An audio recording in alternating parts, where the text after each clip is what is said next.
What's up, everybody? How we doing? Let me know if you can hear me. Still in the early stages of my YouTube streaming career, so we could be enduring technical difficulties, but hopefully we aren't. Let me know in the chat if you can hear me.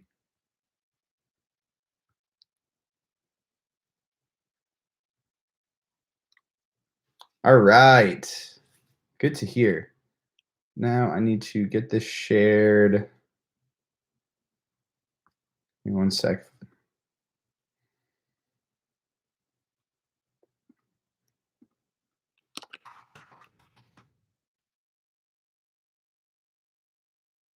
All right. So, a less eventful day today. Wouldn't you guys agree? Yesterday, Chargers made 3 moves, signing Corey Linsley at center, Matt Filer at guard/tackle, and obviously re-signing Michael Davis. Today, no moves yet. Now, if we are a good luck charm like we were yesterday, we might get a signing during the stream, which we will address and obviously give my take on whatever signing it may be if it happens during the 30 to 40 minutes that we're together. But we did have some developments that we can address off the top, and then obviously I'll get to your guys' questions after that. I think everyone woke up to the Hunter Henry signing. Now, I did not think the Patriots were going to sign 2 tight ends, both of them at $12.5 million in average annual value. That was certainly very surprising. And the contract that Hunter Henry got was also surprising in terms of how it was structured. Talking about $25 million guaranteed and a $37.5 million contract. That's 66%, 2/3 of the money guaranteed. And if you read me yesterday on Michael Davis, I obviously talked about, when a team is giving a player that much guaranteed money, it's an indication of how badly they want them. So the Patriots obviously wanted Hunter Henry. That is now tied with Jonnu Smith in terms of average annual value as the 3rd most lucrative contract given out to a tight end. I don't know if either of those players are really at that level, but the Patriots paid him. And so now the Chargers have 1 tight end on their roster. That is Donald Parham, who is a really intriguing prospect, did some good things last year, particularly in the red zone. Obviously a big target. He's 6'9". But he's got some work to do as a blocker to be relied upon as a number 1 tight end. He's more of I don't want to say a gadget piece, but, a guy that can be used in the red zone, more of a receiving threat than he is a sort of an all-around tight end. That's a useful piece, but not a guy that can be relied on as a number 1 tight end. So what do they do? I got into this a little bit in the reset this morning. We'll have another reset tomorrow. I don't think it'll be as long because we don't have as much content to talk about, obviously, because the Chargers haven't made any moves. But they have options. There are free agents available, right? I personally think Kyle Rudolph makes a lot of sense. They can get him at a pretty cheap deal. They can rely on him as a guy that's going to play, be on the field, be serviceable, be functional. He's going to block. He can catch passes. I mean, is he a game changer? No, but he's a guy that you can rely on as a number 1 tight end. And then couple him with a draft pick. I'm seeing David Njoku in the draft in the chat. I think he's a trade option. OJ Howard is another trade option. Obviously, Zach Ertz is a trade option. So they could, if they're willing to give up draft capital, they could go out and trade for a tight end. But let's just say strictly if they want to give up draft capital, right? Then you're talking sign a free agent, Kyle Rudolph, Jared Cook, Anthony Ferguson, any of those type people. I've listed a bunch of names in my article this morning. And then you go out and you draft somebody. Could be Hunter Long. Now, I saw Pat Freiermuth posted in the chat there. He's, I think, a lock for the 2nd round. Depending on what happens the rest of free agency, I still think you got to prioritize offensive line, cornerback, and edge rusher with those premium picks. But if they like Pat Freiermuth, then I believe that's how you pronounce it. I think I told everyone that it was March 20th. I'd have all these names down, so I got some work to do. But if they like him, then the 2nd round. But Tommy Tremble out of Notre Dame and Hunter Long out of BC are 2 guys that they could target in the 3rd round. probably have to be with that 77th overall pick, their actual third-round pick, instead of the compensatory pick. But that you look at that combination, right? Kyle Rudolph or insert free agent tight end, Tommy Tremble or insert rookie tight end, and Donald Parham, and that's okay. You got a decent tight end room. You haven't overpaid for anyone. And like we talked about in the chat yesterday, guys, like overpaying for players is bad business. And frankly, the Patriots overpaid for him. I mean, I probably would have gone to 4 years, $45 million with Hunter Henry. That's probably what I would have done. I don't think I would have gone above that. But the guaranteed money matters too, right? So you can say, okay, maybe you go to 4 years, $50 million, but you're not giving him 66% of the contract guaranteed, so you can get out of it. There's more flexibility, right? The Patriots with that contract are going to be sort of locked in for 2 years of the 3, would be my guess. I'd have to go and look at the specifics of the contract. But so the Chargers have some work to do. That's really where they're at. I would expect a tight end signing at some point or a trade. Now, I've gone through the possibilities with Zach Ertz, and we can talk about him right now because I'm seeing a lot of people asking about it in the chat. I think it's possible. And here's why.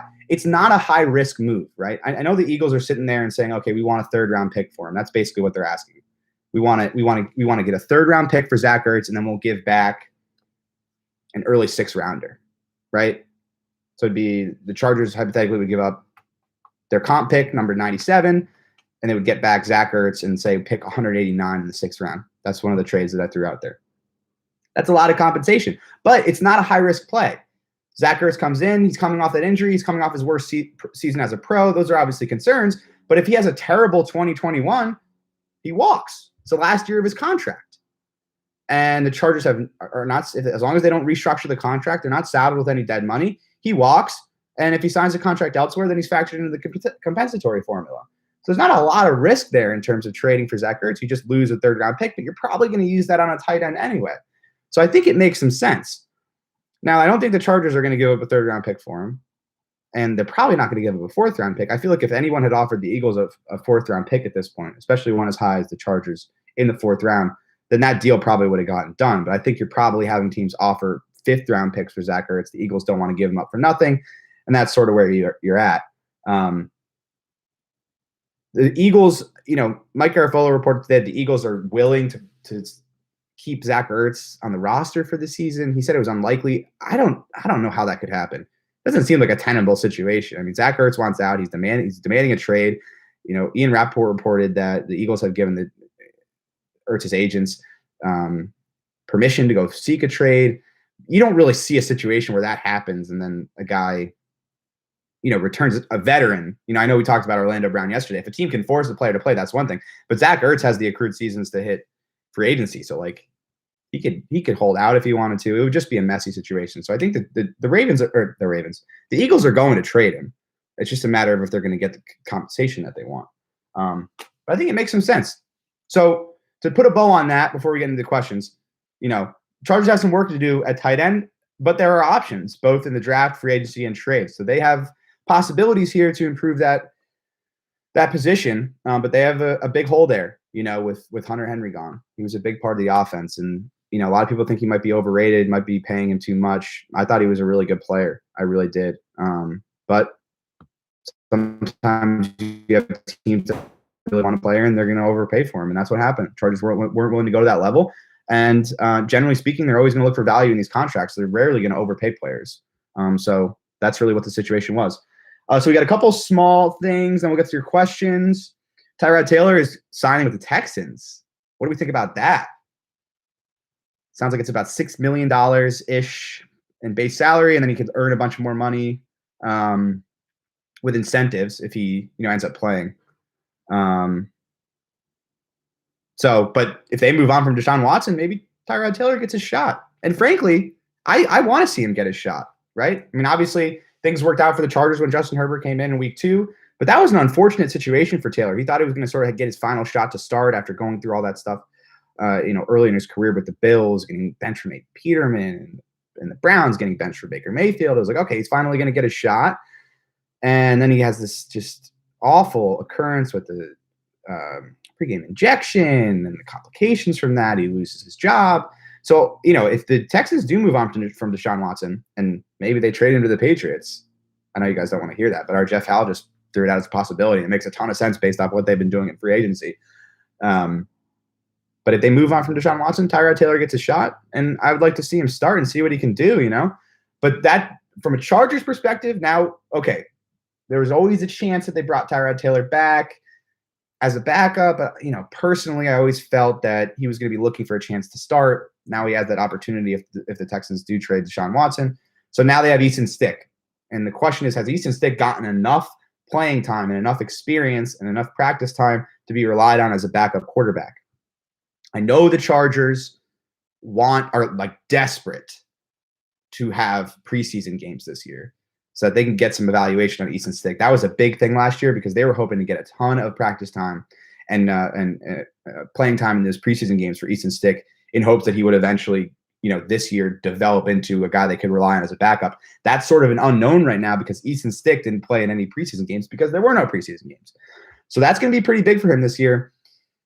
My gut says that they're going to bring in a third quarterback at some point, just because that's a little risky to rely on a guy that hasn't gotten a lot of playing time. Now, I think when all is said and done, he might be the backup, but I really think they're going to bring in somebody with experience just in case they don't feel like they can rely on Easton Stick, and then they sort of have a tricky situation with him in terms of what they're going to do. But they like his skill set, and obviously they tried to get him on the field last year. That was partly, Anthony Lynn, but that's sort of an interesting situation now because they can't, Taylor's signed elsewhere, so he's not a guy they're going to bring back. Do they bring in a third quarterback? We'll see. All right, other important thing that happened, I know I tweeted out that the Titans cut a couple guys, Dennis Kelly, a tackle, and Adoree Jackson. Adoree Jackson would be an interesting piece. I mean, they're sort of looking for a third corner right now, right? So Chris Harris, I talked about this yesterday. Michael Davis and Chris Harris will be on the outside and base. They're going to play a lot of nickel, be 75 to 80% nickel, which means they'll have another cornerback on the field, and Harris will move to the slot. So who's going to be that other corner on the outside? I think Troy Hill makes a lot of sense. I haven't yet gotten word if the Chargers are actually interested in him, but it would make sense just because of his familiarity with Brandon Staley's scheme. I listed him this morning in my top 10 free agents. So that would be the guy I think. But now that Adoree Jackson's available, I mean, obviously a very skilled punt returner, played some okay football for the Titans, but he's young. He has some potential, former first-round pick. That's an interesting option. A guy you could bring in and see if he can fit into that third cornerback role. Maybe draft another guy just in case in the fourth round. There's that kid out of Arkansas State that I mocked for the Chargers who's like a freak athlete who obviously would be interesting. And at that point, you got some young talent, a very athletic cornerback group. And you have some options if Chris Harris's contract is up after next year. You got an option to move on from him if they can develop Adoree Jackson. He's played some slot with the Titans and in the boundary. So, it's an interesting thought. And then Dennis Kelly is a guy that played right tackle for the Titans last season after they moved on from Jack Conklin. Another just serviceable, functional guy at tackle that and that's what they need. The Chargers need a number of those guys. So that's pretty much all the developments from today. I don't think I'm missing anything. In terms of signings that have happened. Let's check Twitter to make sure. Looks like the Bills have made some moves. They dealt Lee Smith, and they're signing Emmanuel Sanders. I love Emmanuel Sanders. I think he's a great player. All right, let's get to some questions, shall we? I'm going to start at the top. Looks like we got a good amount. All right, let's do some quick hits here. Malik Hooker, I always worry about guys coming off an Achilles injury. I threw him in I threw him in the list of safeties that they could target. I wonder if they're going to go after Anthony Harris. That's a guy who they might have to pay a little bit more. But like I wrote this morning, right? Like there is certainly a scenario where Brandon Staley has watched Nasir Adderley's tape and said, okay, I can make this work. Like I can get the most out of this guy. So we're good there. Let's let Rashawn walk. We're not going to pay him $9 million a year, 4 years, $35 million is what Rashawn got. Let him walk, and I can work with Nasir Adderley. Maybe we draft somebody late as a guy that can be a depth piece at safety. That seems like not enough. It seems like they need a little bit more there. So I would think they're going to sign somebody. But for me, I don't know if that signing can be a guy coming off a severe injury. I think it has to be more of like that veteran type. Maybe they bring Jaleel Adai back. Who knows? But somebody who just has experience and they can rely on to be, at least a functional player if things don't go well with Nasir Adderley. But I have full faith that Brandon Staley would get the most out of Nasir Adderley. It's a guy they spent a second-round pick on, so obviously they think highly of him in terms of his skill set. And maybe with a different scheme, more two safety looks, you see a more confident player. I think that's possible. But yeah, I don't think Malik Hooker coming off that injury would make sense. Jamal Williams, nah, they're not going to sign a running back. I know you guys want them to, but I don't see that happening. I mean, they spent a 4th-round pick on Joshua Kelly last year. They like Justin Jackson. Austin Eckler is at the top of the depth chart. And they're already. I mean, Austin Eckler has a $5 or $6 million cap hit list this year. So, you're not going to pay 2 running backs that. I mean, that would just be awful team building if you're going to pay 2 running backs that amount of money. I'm looking right now. Eckler has a $5.75 million cap hit this year, and then jumps to 6.5 next year, and then they could get out of the contract before it gets to 7.25 the following year. But it just doesn't make sense to pay 2 running backs. You can find running backs in the draft pretty easily. So if they really wanted to bolster their running back room, they could find a guy.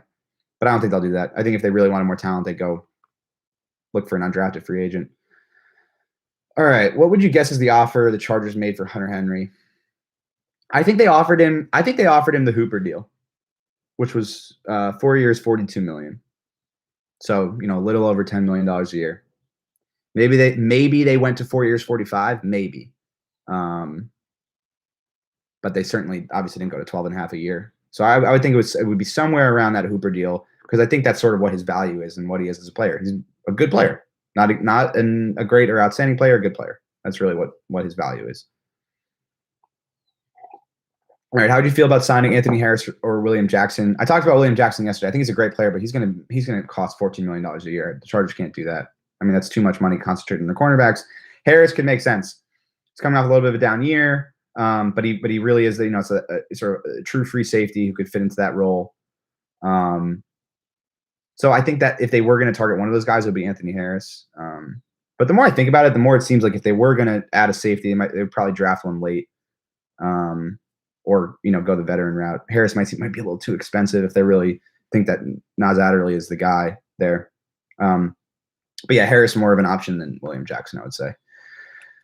All right, how's it going, Pop? Hello from Ireland. Global again. Love to see it. Thanks for staying up with us. What time is it in Ireland? It's got to be, 9 hours ahead? Trying to do the quick math. It's like 2 a.m. Thank you for being with us at 2 a.m. Aiden Mooney, shout out to you. A lot of talk about O-line, tight end, and quarterback, but what moves do you think need to be made in free agency or draft for special teams? It's a great question. So they need to find experienced special teams players. One guy I've thrown out there is Todd Davis, former Broncos interior linebacker. Guy who's played a lot of special teams. He's a free agent. You get him for cheap.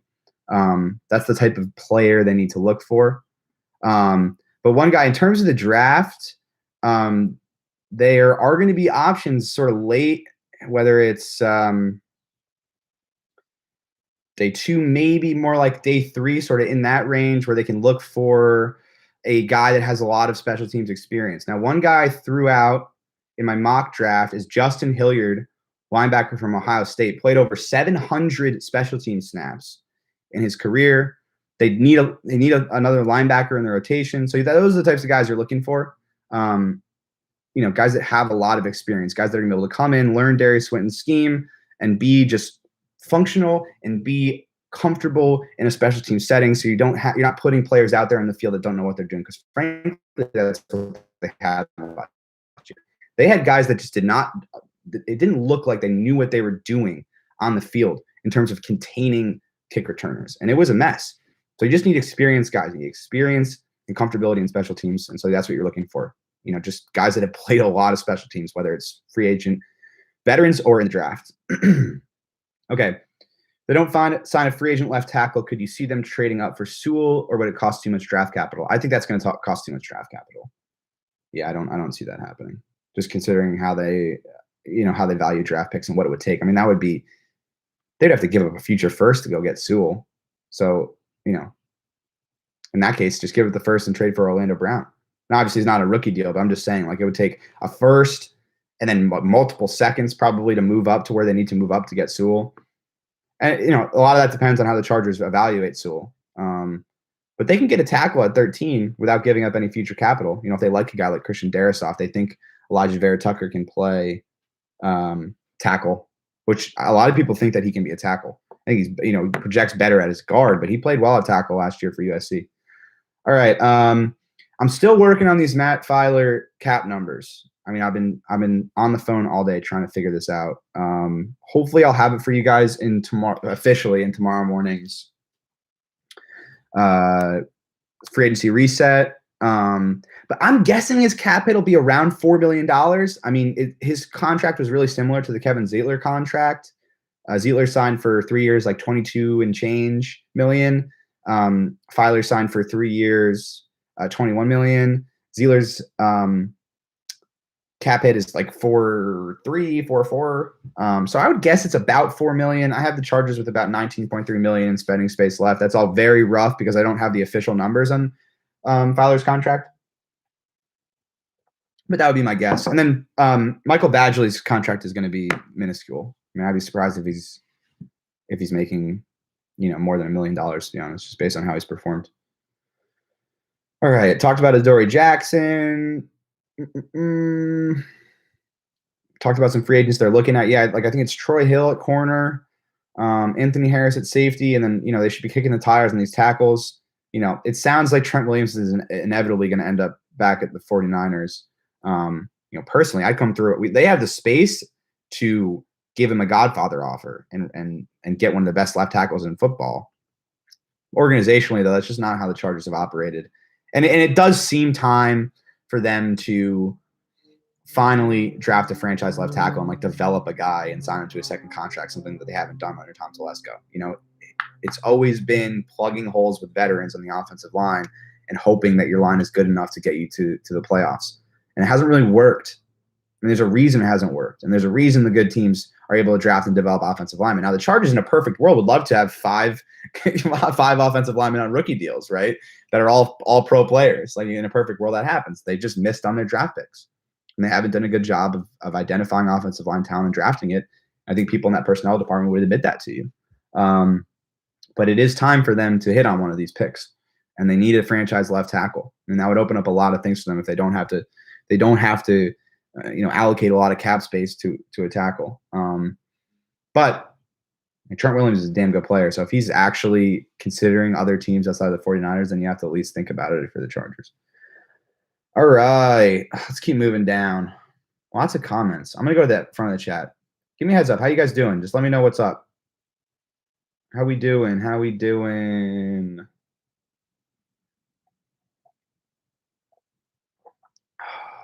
My coffee's cold. It's unfortunate. I love coffee, though.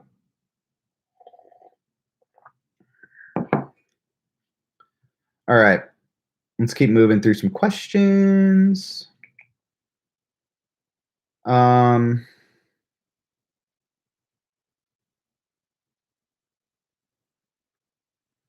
Okay, 12:20 in Ireland. So I was way off. Sorry about that. Anything on Denzel Perryman? I think someone's going to pay him. Someone's going to pay him more than the Chargers are willing to pay for him. Oh, we got Costa Rica in the chat. Shout out Costa Rica. Eric Weddle's retired, man. He's not coming back. Blake Robertson says, "Hey, Popper, sorry I'm late. I appreciate the apology, but don't worry about it. You can come join us anytime." Oh, my God. Hold on one sec, guys. Just got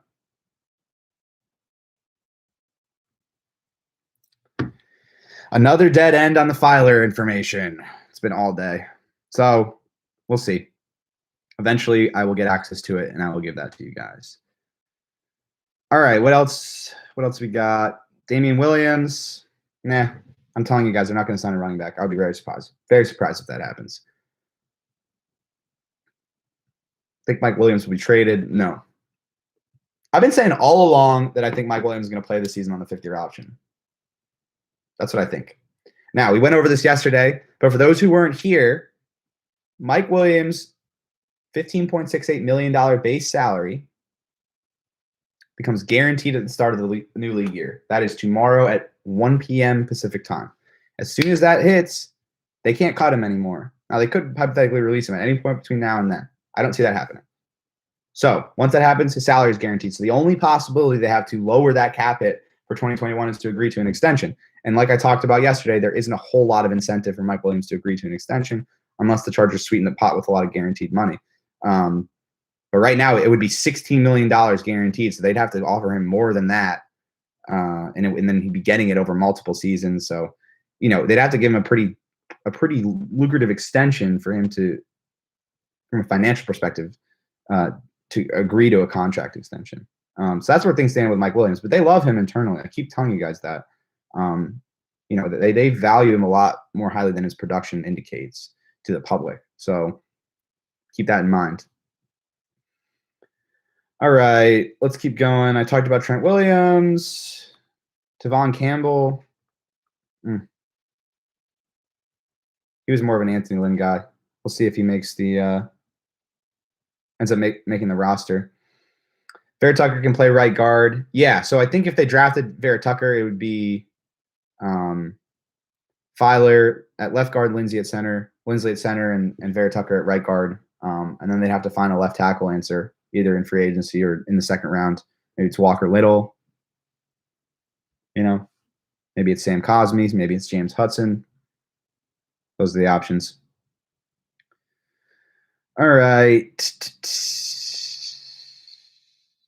Thoughts on the Raiders releasing Hudson? Yeah, that was weird, right? Rodney Hudson's you talk about best centers in football. It's Corey Linsley, Rodney Hudson, and Ryan Jensen. Those are the three guys that are in the conversation.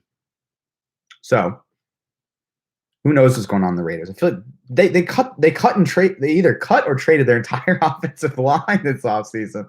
It was like a good group, and they cut them all and traded Trent Brown. So who knows what's going on there?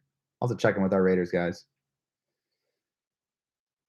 Patrick Peterson, I don't know. It wouldn't make sense for them to cut an over 30 cornerback and then sign an over 30 cornerback. If they sign a guy, you want him to be a younger player.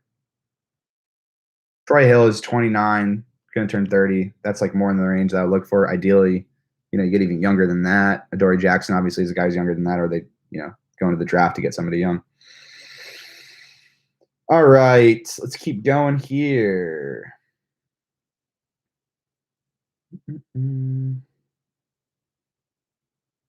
In Tom Telescope we trust. That's actually kind of funny. Talked about Orlando Brown yesterday. Very unlikely that a trade gets done unless the Chargers come through and offer the first round pick, which I don't think is going to happen. I would do it. Tom Telescope would not.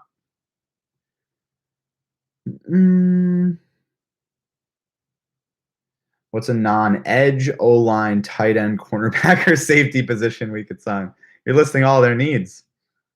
Yeah, I don't know. I can't really see them signing anyone else at other positions. What's left? Wide receiver, running back, defensive tackle. That's basically our linebacker. I could see him signing like a special teams linebacker, depth piece, kind of like what Nick Vigil was last year.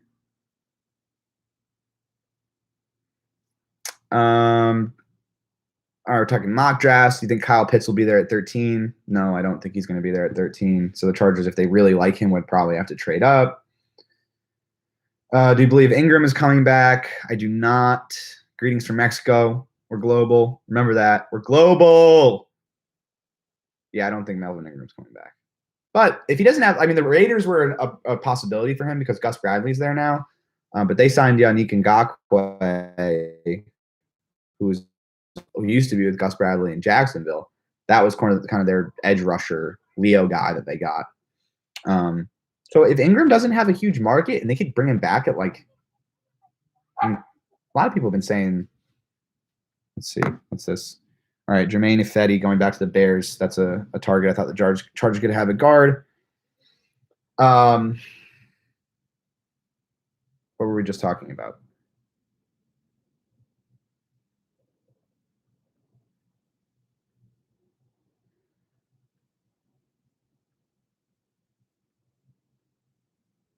I can't remember. So let's keep going with questions. Oh, yeah, Ingram. Right. So they could bring him back at say, a lot of people are saying, okay, he's going to get $10 million a year, or 2 years, 20 million, 2 years, 22 million, something like that. But if his market diminishes a little bit and he can't really find anywhere to go, I mean, hell, the Chargers would bring him back at a 1 year, $5 million deal, something like that, right? That's the scenario where I could see Ingram coming back. But I don't think they're going to pay him, that 2 year, $22 million deal. Like I've been saying all along, I think it makes a lot more sense for them to look into the draft and find sort of a rotational edge rusher piece, guy that they don't have to rely on right away as a full-time starter, in pick 77, pick 97, pick 47, so forth and so on. All right. Let's keep going. The best taco in Los Angeles is at Sonora Town, near Skid Row in downtown. It's incredible. I haven't had it in a long time, and I really want to go do that, honestly. All right. What do we got? Hassan Reddick. We talked about him yesterday. That's another really interesting piece, but it would all be about value. Could they get him at good value? I think I actually included him in my top 10 free agents left on the board this morning. I think I had him at 10. It only makes sense if they can get him at a good value. So I don't know if that will happen just because he's coming off a big season. I mean, Leonard Floyd had one 10-sack season and got $64 million. Hassan Reddick had 12 sacks last season. So somebody's going to pay him, it seems like. But this is what I'm talking about with the Chargers, right? They have the space left. They have about $19.3 million in spending space. There is a scenario where the Chargers stand pat and sort of just chill out here, right? They got their guy in Lindsley. They got another serviceable offensive lineman in Matt Filer. They re-signed Michael Davis. They made decisions on their other internal guys between Hunter Henry and Rayshon Jenkins. They decided, listen, those guys are going to make too much money, not worth the value. Now they're kind of in a situation where they've gotten they got the things they need to get done. They need to get done. They've gotten done, and now they have some space here. And so the time that you can really make inroads in terms of free agency is sort of later on, after the dust settles, and there are some guys hanging around that for whatever reason aren't getting bites, that are pretty good players that you can get at immense discounts. And that's going to be exacerbated this year because of the lowered cap. Not as many teams have cap space. So maybe there's especially with the way the wide receiver market is unfolding right now, right? Wide receivers having a tough time getting paid.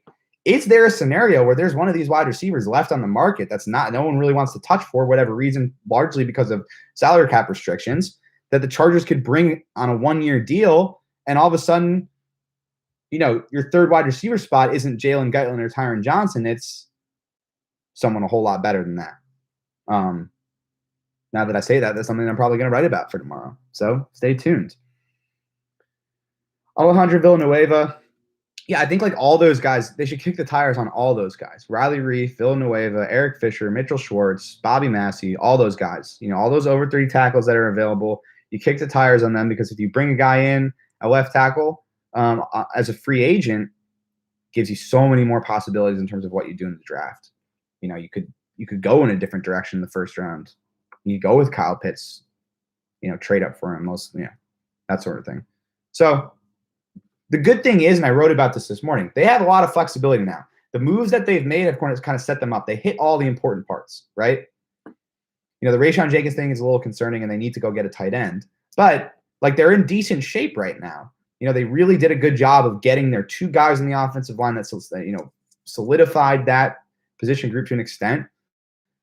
And they got Michael Davis back. So they're not really in a position where they have to do anything right now. They can kind of take a step back, chill out, and see where the value is at several different spots.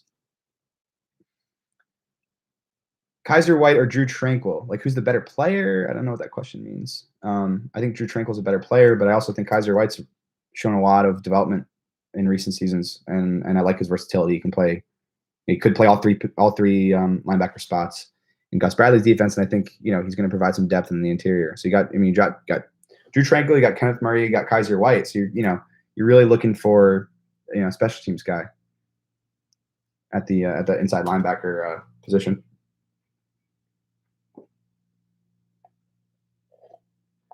Keanu Neal, good replacement for Rayshon Jenkins. Keanu Neal's not really a strong safety, or a free safety. He's more of a strong safety. All right, what else we got? I can give you guys. What time is it? 5:35. I can give you guys. Let's do 5 more minutes. I'm gonna scroll to the most recent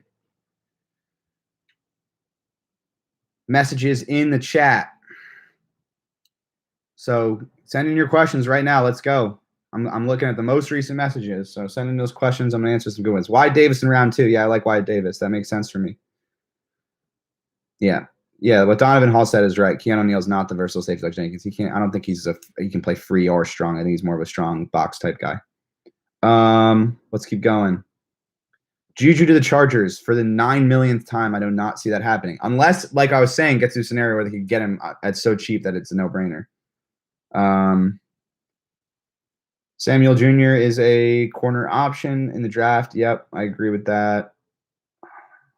Delaney Walker, sure. I mean, it's really any sort of reliable free agent tight end that could come in and has experience, and then couple that guy with a rookie, and then I think you're in decent shape. Larry Warford, like I thought that they would make that deal. Obviously, has the familiarity with Joe Lombardi, but obviously nothing has come out yet. I would monitor that. I think that's a possibility. Certainly. He took a year off last year to opt out because of COVID. He had gotten cut by the Saints, but he was a decent player, and that's really what they're looking for. Serviceable functional alignment. That's what they're looking for. All right. Slater or Darisaw at 13. I would take Slater, but I'm not sure he's going to fall. Trade for Njoku. I think any of those trade candidates. OJ Howard is another guy that they could trade for. It just depends on which tight end in terms of the trade market that would, require the lowest amount of draft capital. That's really where I'm at with that. Fuller with 9 million emojis. I guess you're talking about Will Fuller. Quinn Miners, I love that guy, but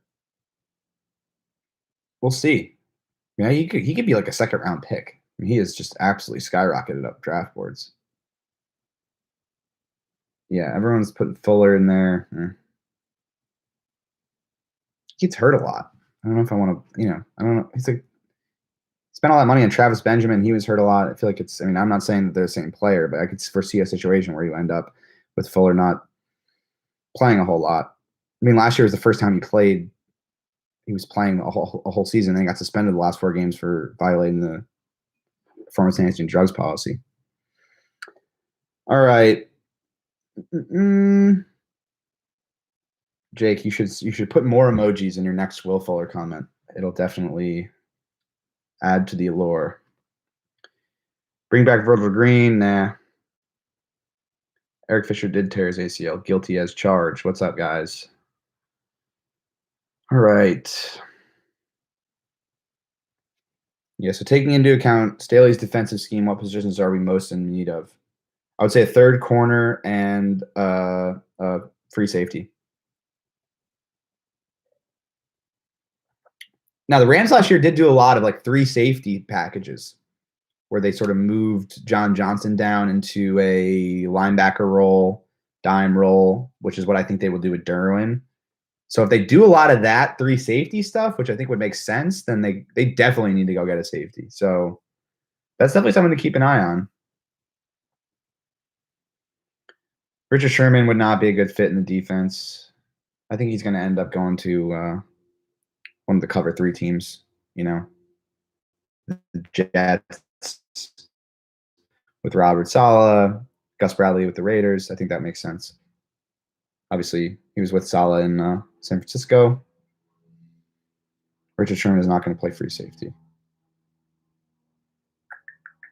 Do you know why there haven't been restructures? They're not really pressed for cap space. Like teams restructure, like the Saints were $100 million over the cap. You have to restructure to get under the cap. But restructures, it's not like you restructure and the money evaporates. Like all money in contracts has to be accounted on the cap at some point. So when you restructure this year, you can defer money to later years, but eventually it's going to catch up to you. That's what happened to the Patriots last year. They restructured for win now. And then eventually it catches up to you and you have to take a season where you can't sign anybody because you have no cap space. It's going to happen to the Falcons. Do you guys know what Matt Ryan's cap hit is next year? Over $48 million. 48, and that's because they've signed into that huge deal, and they've just been restructuring and restructuring and restructuring and restructuring and deferring and deferring and deferring, and eventually it catches up to them, and he has a $48 million cap hit next year and a $44 million cap hit the year after that, and they can't get out of it. That's it. They got eventually you have to wear the cap. So restructures are like a last case scenario. You don't want to be restructuring a ton of contracts every single year because eventually the dead money catches up to you. So the fact that the Chargers don't have to restructure a lot is an indication of how healthy their cap is. So I would view that as a positive personally. Is Tillery moving to end? I'm actually really curious to see what Staley does with Tillery. I think he sort of fits nicely as that 3-4 defensive end. That's kind of a natural position for him. So I think that's where he'll fit. And then when they go to those 4-man fronts, he'll sort of kick into that 3 technique defensive tackle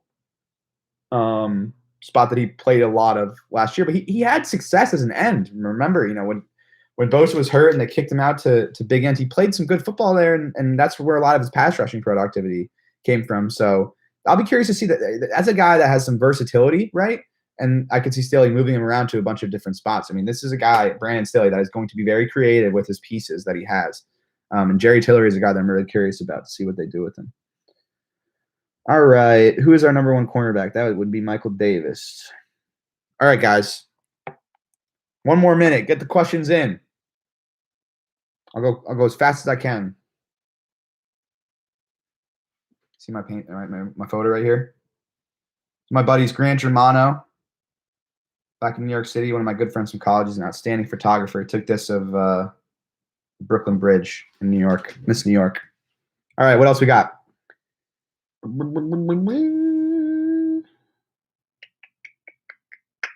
much answered all these. Isaac Rochelle is on the market. They let him go.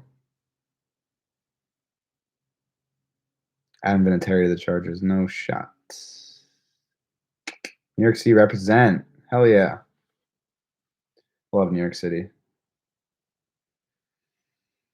Talked about Hooker. Talked about Jackson. We talked about Clowney yesterday. I said I will guarantee right now they're not going to sign Clowney. Talked about Njoku. I think he's an option.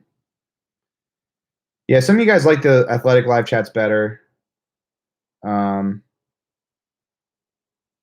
So we'll do one of those. We'll do one of those maybe late this week or maybe Monday. Maybe we'll do it Monday after everything's settled. We can get back to doing those live chats on the Athletic. But guys, link below. Subscribe to the Athletic. $1 a month. The best deal you will get. The best deal. Okay? In the description, there is a link. Click that link. It is to one of my stories. It's my free agent reset that I wrote for this morning. Click that. $1 a month. People in the chat that already subscribe to The Athletic, make sure you tell everyone that this is worth it. Because I know you guys believe that. So tell everyone else. Click that link. $1 a month. Join us at The Athletic. I'm putting up tons of content this week. Everyone can tell you in the chat. Tons of content. I'm writing off every single signing. And on top of that, every day this week, I'm doing our Chargers free agency reset. Okay? That is everything you need to know to get yourself ready for the day. So, for example, all right, wrote about Rayshon Jenkins, wrote about Hunter Henry, wrote about the Lindsley signing, wrote about the Filer signing, wrote about the Michael Davis re-signing, okay? Listed my top 10 free agents.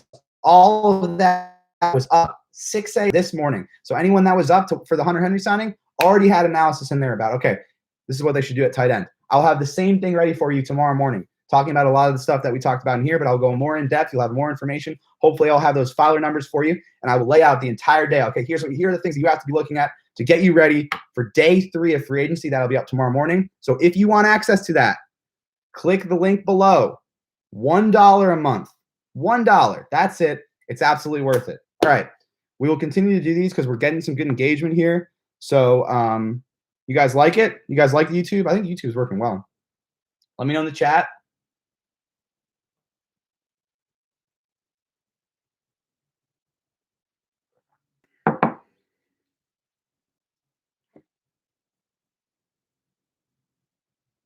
Yeah. All right, guys. Thanks everybody for being here. Remember to subscribe at the link below, and we'll talk tomorrow.